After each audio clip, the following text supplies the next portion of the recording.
अगर कभी आपके शहर पर न्यूक्लियर अटैक हो गया तो आप क्या करेंगे? सोचिए, एक पल में सब कुछ खत्म हो सकता है। घर, लोग, सपने, सब राख में बदल सकता है। लेकिन क्या वाकई आप कुछ कर सकते हैं ताकि जिंदा बच सकें?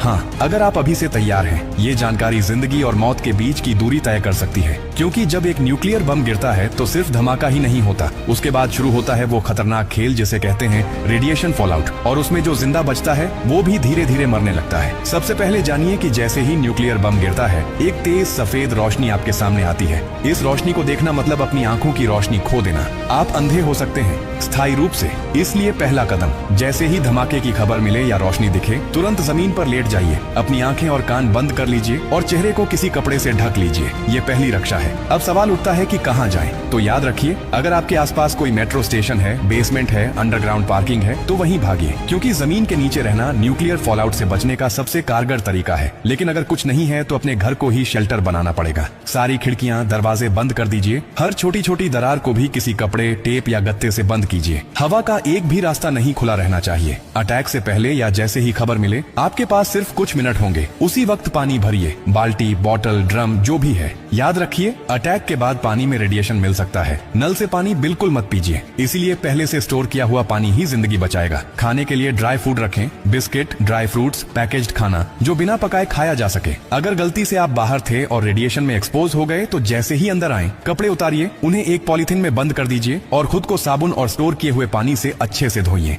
याद रहे, नल का पानी नहीं, सिर्फ स्टोर किया हुआ पानी इस्तेमाल करना है। न्यूक्लियर ब्लास्ट के बाद सबसे खतरनाक समय होता है पहला 24 घंटा। इस दौरान बाहर जाना मतलब मौत को बुलावा देना। इसीलिए 24 घंटे अपने शेल्टर से बाहर बिल्कुल मत निकलिए। अगर सरकार की तरफ से संपर्क हो जाए तो निर्देशों का पालन कीजिए, लेकिन अगर कोई सूचना नहीं मिले तो कम से कम 72 घंटे तक बाहर मत निकलिए। 3 दिन, सिर्फ 3 दिन अगर आपने सही तरीके से बिता लिए तो जान बच सकती है। और हाँ, टेक्नोलॉजी की भी तैयारी कर लीजिए। न्यूक्लियर अटैक के बाद एक इलेक्ट्रोमैग्नेटिक पल्स EMP उठती है, जो आपके मोबाइल, लैपटॉप, इलेक्ट्रॉनिक चीजें सब खराब कर सकती है। इसलिए एक पुराना एंड्रॉइड फोन, एक पावर बैंक और एक वॉकी टॉकी को एल्यूमिनियम फॉइल में लपेटकर किसी स्टील बॉक्स में रखें। ये आपको बाकी दुनिया से संपर्क में रखेगा। सबसे जरूरी बात, घबराइए मत, पैनिक नहीं करना है। हर फैसला सोच समझ कर लीजिए, क्योंकि न्यूक्लियर अटैक एक टाइम गेम है। जो जितना शांत रहेगा, उसकी जान बचने के चांस उतने ही ज्यादा होंगे। और याद रखिए, ये जानकारी सिर्फ आपके लिए नहीं, बल्कि आपके परिवार, दोस्तों, पड़ोसियों और पूरे समाज के लिए है। क्या आप अकेले सुरक्षित रहना चाहते हैं? नहीं ना? तो इस जानकारी को हर उस इंसान तक पहुंचाइए